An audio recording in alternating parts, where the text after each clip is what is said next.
E agora, em nosso programa Elga e Você, vamos ter aquele bate-papo, sempre com muita informação. Hoje estamos recebendo o doutor Marden Machado, que é coloproctologista e está aqui ao nosso lado. Doutor, muito obrigada por ter aceitado o convite e estar aqui com a gente hoje. Obrigado, Elga. É um prazer estar aqui com você. Primeiro eu gostaria de te falar o que é a coloproctologia, né? Coloproctologia... Por favor, doutor, porque as pessoas realmente, o que é um coloproctologista? Quais são as especificações mesmo dos atendimentos, né? O coloproctologista é o médico que trata das doenças do intestino grosso, do reto e do canal anal, né? Doenças, por exemplo, como hemorroidas, né? Fístula, fissuras, né? Os cânceres, né? Neoplasias do cólon, do canal anal, reto, a doença inflamatória intestinal, né? Então são doenças que acometem o cólon, que é um intestino grosso, reto e ânus, né? Principalmente as doenças que a gente chama de doenças orificiais, né? Que são hemorroidas, fissuras, fístulas, que são doenças muitas vezes pequenininhas, mas que geram incomodam bastante, né? Que geram bastante desconforto. Sim, porque, aliás, o certo é você ter um hábito de ir ao banheiro, fazer as suas necessidades diariamente, né, doutor? Na realidade, até uma pergunta que eu quero fazer ao senhor, o correto é ir todos os dias? Veja bem, sim e não. Sim e não. As pessoas geralmente têm essa... o certo é ir ao banheiro todos os dias. Não é bem assim, né? Tem pessoas que se acostumaram a isso, que o intestino funciona assim, a maioria das pessoas, tá? Sim. Mas o hábito intestinal, ele pode ser de 3 dias ou a cada 3 vezes por dia. Tá bom? Isso é o normal. É o normal. Diria que a pessoa, o indivíduo, funciona dessa forma. Sim. Tem pessoas que evacuam a cada 2, 3 dias, né? Desde que ela não tenha sintomas como dor, sangramento, né? Coceiras, né? Então é normal. Agora, o paciente que evacua todos os dias, passar a evacuar a cada 3 dias, aí é alguma coisa de anormal. Entendi. Tá? Então o hábito de evacuação é uma vez a cada 3 dias ou 3 vezes por dia, é considerado normal. Que maravilha, eu adorei essa informação, doutor. O que não pode é mudar, né? A pessoa que evacua 3 vezes por dia, para de evacuar, aí tem alguma coisa errada. Liga o alerta, né? Saiu do padrão, liga o alerta. Isso. Doutor, estamos aqui para falar do Maio Roxo também, que é esse mês de conscientização das doenças intestinais inflamatórias, que é um alerta, um chamado para as pessoas terem conhecimento dessas doenças, né, doutor? Ok. Eu te agradeço, né, a oportunidade de estar aqui. Tá? Eu acho que a gente representa um grupo grande na proctologia. Tá? Nós fazemos parte também de um grupo de estudos de doença inflamatória intestinal que se chama GEDIB. Tá? Então, em nome da Sociedade Brasileira de Coloproctologia e do GEDIB, a gente tenta passar algumas informações que são sinais de alerta. Tá? Então, nós temos muitos pacientes que têm os sintomas da doença inflamatória e deixam para procurar o médico, principalmente o médico que tem o hábito de lidar com a doença inflamatória muito tarde. Então, a gente vê pacientes com 5, 6 anos com doença inflamatória e já numa fase muito avançada, né? 2 problemas, aí a qualidade de vida da pessoa e o grau do problema, né? Que quanto mais tempo demora, o problema vai crescendo, né, doutor? Com certeza, tá? Essas doenças, eu vou falar um pouquinho para você mais tarde, mas assim, elas são doenças que vão progredindo, né? Elas são doenças que começam com um processo inflamatório muito pequeno, mas esse processo inflamatório ele vai aumentando, tá?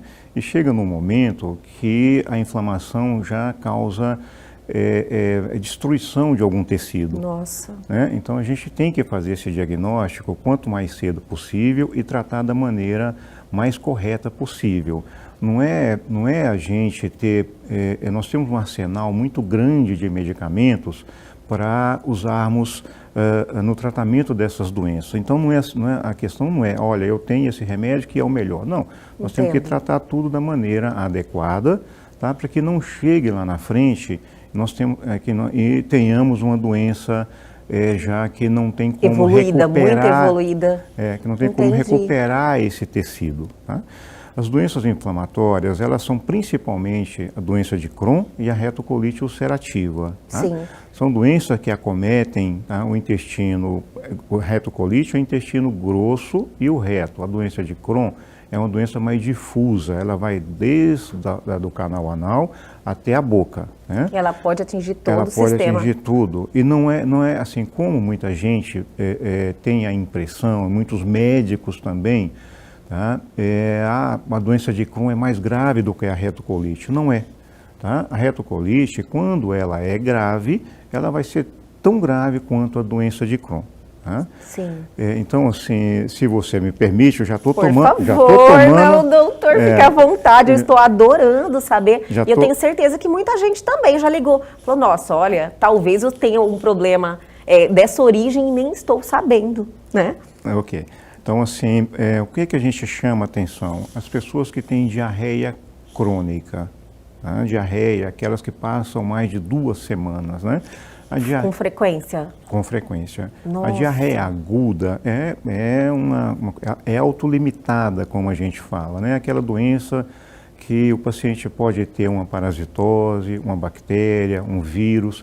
Isso demora 1, 2 semanas. Isso tem que ser tratada como uma doença aguda. Isso não é doença inflamatória. Entendi. A doença inflamatória, ela é uma doença crônica.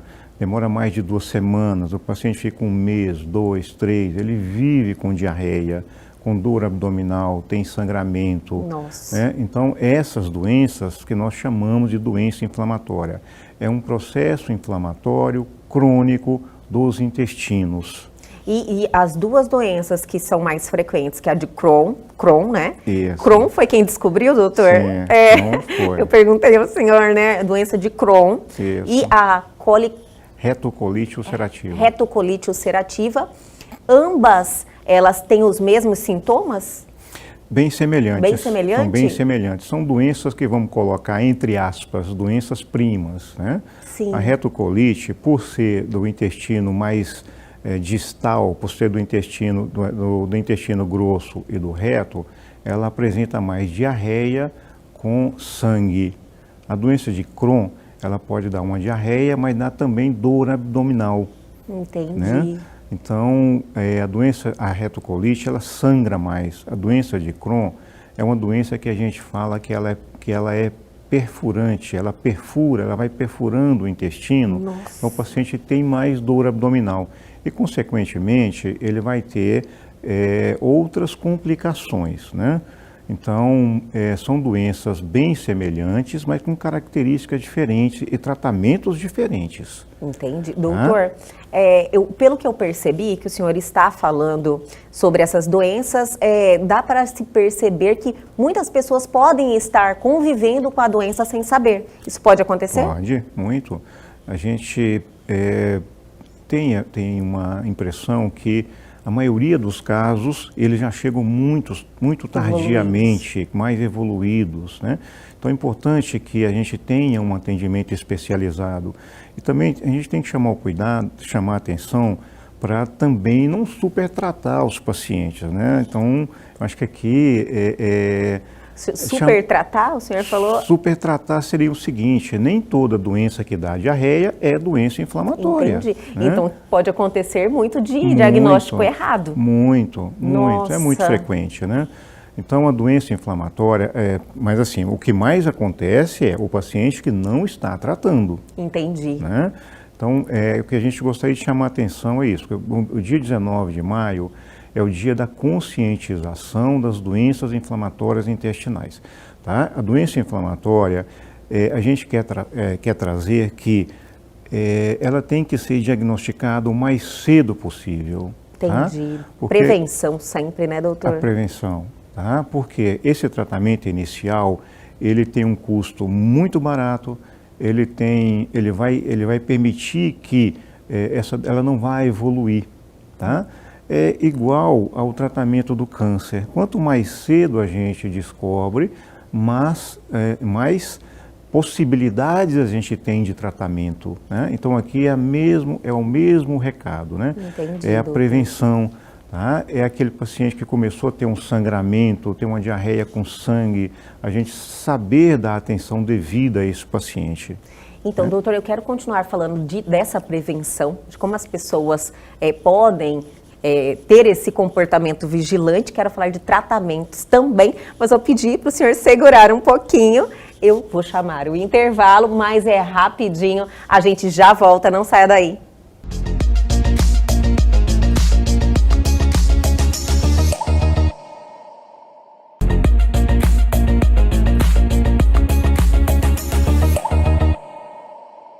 Estamos de volta com esse bate-papo tão interessante, minha gente. Olha, falar dessa questão de intestino, de doenças que mudam a nossa vida, tipo, tiram a nossa qualidade de vida, né, doutor?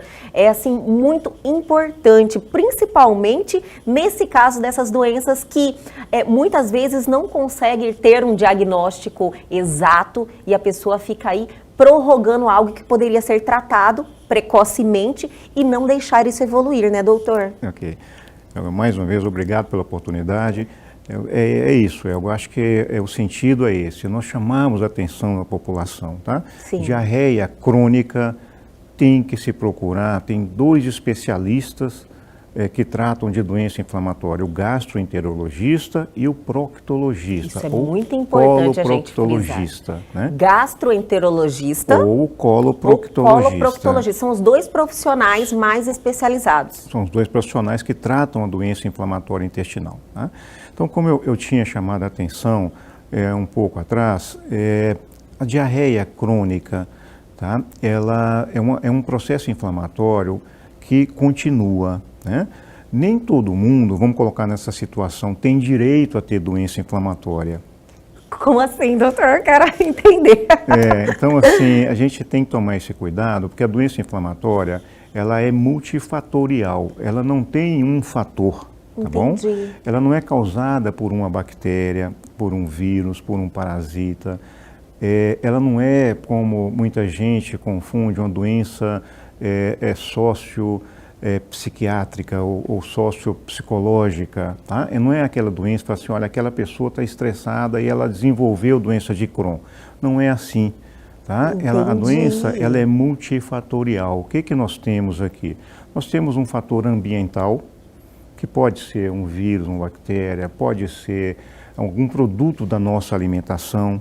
Olha só. Né? Mas nós temos que ter um fator genético, né? Tipo uma predisposição? Uma predisposição. Nós temos que ter aqui... Hereditariedade também? Hereditariedade, né? Nós temos só. que ter aqui um fator imunológico, né? E um fator psicossocial. Então, a junção de tudo isso... É um conjunto de fatores. Um conjunto de fatores, né? Entendi. Então, a junção de tudo isso vai causar doença inflamatória. Então, como eu disse, não é todo mundo que tem direito, né? Entre aspas, vamos colocar uma situação assim, né? Então a gente tem que fazer o diagnóstico bem feito, senão a gente acaba taxando um paciente que não tem a doença e ele vai ser taxado como paciente doente, né? Mas assim, ela é uma doença multifatorial, tá? E a gente tem um tratamento muito, digamos hoje, nós estamos vivendo num mundo, um boom do tratamento da doença inflamatória, então hoje nós temos muitos recursos, muitos que maravilha. recursos, né? O tratamento ele é medicamentoso, ele é alimentar, ele digamos assim, nós temos alguns recursos, né,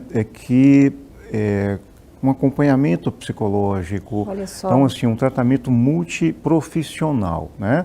Nós Sim. trabalhamos com enfermeiros, nós trabalhamos com psicólogo, com nutricionista. Toda uma equipe que trata... Toda uma equipe, de o preferência. paciente, no caso. Toda uma equipe. Entendi. Né? Então, ele é importante por essa maneira. Não então, o sucesso da cura se dá por causa de toda essa equipe que está ali trabalhando. Sim. Então, assim, quando a gente pensa, o paciente está com uma retocolite ulcerativa, vamos dar um medicamento para ele. Não é bem assim. tá? As doenças, elas têm que ser tratadas como um todo, né? E quando a gente fala em doença inflamatória, nós estamos falando em doenças crônicas. Doenças crônicas, né, são doenças que a pessoa vai ter para sempre. Mas nós temos também o diabetes, a hipertensão arterial. Controlada. A hipertensão arterial. Então, quem tem a doença de Crohn e a retocolite, ela pode sim viver Eu falei em cura, então cura não tem, é uma doença crônica. Realmente, eu falei cura há pouco. Não, a pessoa tem que conviver, com a doença, cuidando. Esse conviver também a gente tem que chamar bastante atenção, tá? Nós estamos ali para atender o paciente, para melhorar a qualidade de vida dele. Não só nós médicos, mas nós enfermeiros, sim, nós psicólogos, nós nutricionistas, tá? Um conjunto de profissionais para melhorarmos a qualidade de vida desses pacientes.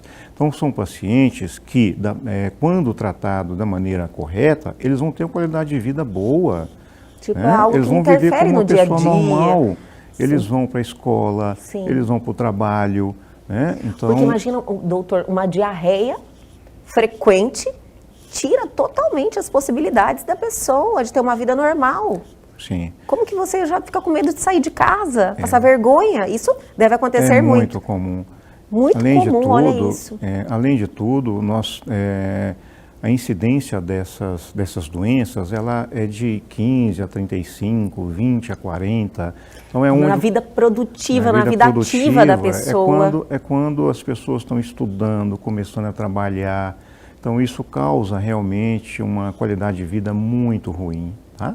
Mas nós não vamos falar de coisas ruins, vamos falar de coisas boas. Isso mesmo, doutor, eu gosto de falar de coisas boas. Pois é, então se um tratamento adequado permite que essas pessoas tenham uma vida bastante normal. Que maravilha. Doutor, falando de como nós finalizamos o bloco anterior, falando de prevenção, existe algum hábito alimentar que as pessoas precisam ter atenção para melhorar ou evitar, talvez? Com certeza. Eu acho que os bons hábitos, né? Sim, para tudo na vida, né? Bons hábitos, né?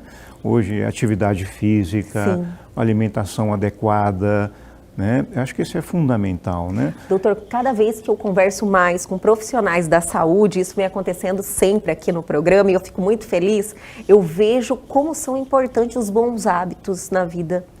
Muito. Alimentação é uma coisa, assim, muito importante que antes as pessoas não tinham esse olhar.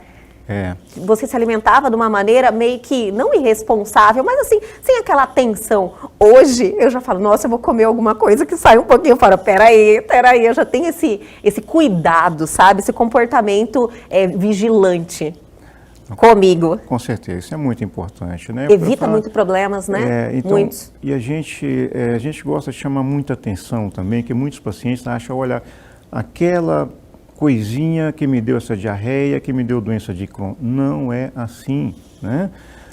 Nós estamos vendo coisas muito da moda, né? Olha, a internet traz isso. Muita coisa, né? Sim. Então a gente tem que ter um cuidado extremo, né? Nós somos os profissionais que temos que orientar essas pessoas, tá? Então não vamos imaginar que é isso que causa. Olha, a carne causa, o glúten causa, a lactose causa. Não é isso, né? A doença, ela é muito mais complexa do que isso. Eu vou tirar o glúten, eu vou melhorar da minha doença inflamatória. De maneira alguma, tá? Eu vou tirar a carne e meu intestino vai funcionar maravilhosamente. Não. O que nós temos que evitar são abusos, né? Sim. A carne, ela é importante na nossa dieta. Agora, comer carne todo dia, toda hora, com certeza vai fazer mal. Sim. Né? Então, a ideia é essa. Né? Entendi. Doutor, em relação a tratamentos, o senhor falou que existe o tratamento, quanto mais precoce você descobre a doença, por remédios, é mais blando. Sim. E chega até uma questão, se você chegar e identificar uma doença de Crohn, uma colicolite... eu não consigo falar! Colite ulcerativa. Colite ulcerativa. Isso. Se você identificar ela num estágio mais evoluído, necessita chegar a uma cirurgia? O tratamento é o que a gente chama de subindo escadas, né? A tradução seria uns medicamentos básicos, depois você passa para um segundo nível, para o terceiro nível. Então, tem casos que o tratamento cirúrgico ele é adequado, sim. tá? Tanto na retocolite quanto na doença de Crohn. Tem casos que o tratamento cirúrgico é o mais adequado, né? Por exemplo, como várias outras doenças, apendicite, o tratamento é cirúrgico. Né? Então não existe medicamento melhor do que o tratamento cirúrgico. Então a gente tem que avaliar, né, o momento adequado para usar o medicamento adequado para que a gente possa ter sucesso no tratamento. Nossa, que maravilha, doutor. Olha, foi muito esclarecedor tudo que o senhor trouxe aqui, porque eu tenho certeza que muitas pessoas não têm essa informação, tem uma má qualidade de vida, vai prorrogando aí 1, 2, 3, o senhor falou que chega até 5 anos conviver com a doença sem diagnóstico, ou procurou um profissional que não conseguiu fazer esse diagnóstico. Isso é importante as pessoas terem esse conhecimento, porque tem solução, que pode ser auxiliado de uma forma que vá trazer uma vida melhor para a pessoa. É isso aí. Não é verdade? Isso mesmo. Doutor, olha, para buscar atendimento com o senhor, vá até a Vida, né? O senhor atende lá naquela clínica maravilhosa, lá em Várzea Grande, que é a Vida, com uma estrutura fantástica. Bem bacana, é um lugar bem aconchegante. Fiquei impressionada. Né? Com a estrutura lá. Nós trabalhamos lá na Vida, na Vida Diagnóstico, né? E no IGPA, que é aqui em Cuiabá também. Nas duas cidades, então encontra o senhor em Várzea Grande e o senhor aqui em Cuiabá também. Doutor, o senhor tem algum trabalho digital, algum Instagram que a gente possa indicar para as pessoas? Sim, nós temos. Que maravilha. O Instagram é o Marden, né? Marden, Instagram do senhor. Isso. É só Marden? Vamos colocar aí para as pessoas seguirem e o senhor passa algumas informações? Sim, claro. Ai, que maravilha, que ótimo. Então a gente vai colocar aí na tela o Instagram do senhor e fazer um novo convite. Olha, se tiver mais algum mês que tenha aí uma conscientização de algo importante, nós fazemos questão de divulgar aqui em nosso programa. Obrigado, Elga. Foi muito satisfatório estar aqui com você. Espero que a população ela se consciente disso, tá? E mais importante, a gente precisa, nesse momento tão ruim que nós estamos vivendo, que a gente só fala de coisas ruins, né? Que a gente só divulga coisas ruins, tá? A gente trazer que a doença, quando ela é tratada da maneira adequada, tá? Nós podemos devolver a qualidade de vida para os pacientes, né? Então, a gente quer trazer aqui uma coisa diferente. Tá? Vamos tratar, vamos nos cuidar. Eu acho que a gente ouve qualquer coisa hoje, notícias ruins, a vacina que não funciona, enfim, né? Não é bem assim, né? Infelizmente. Com certeza, mas nós estamos aqui para isso, doutor, e com a ajuda de pessoas, de profissionais como o senhor, fica mais fácil. Tá bom, obrigado. Eu espero ver o senhor novamente aqui rápido. Obrigado. Eu que agradeço. E o Elga, você de hoje fica por aqui, mas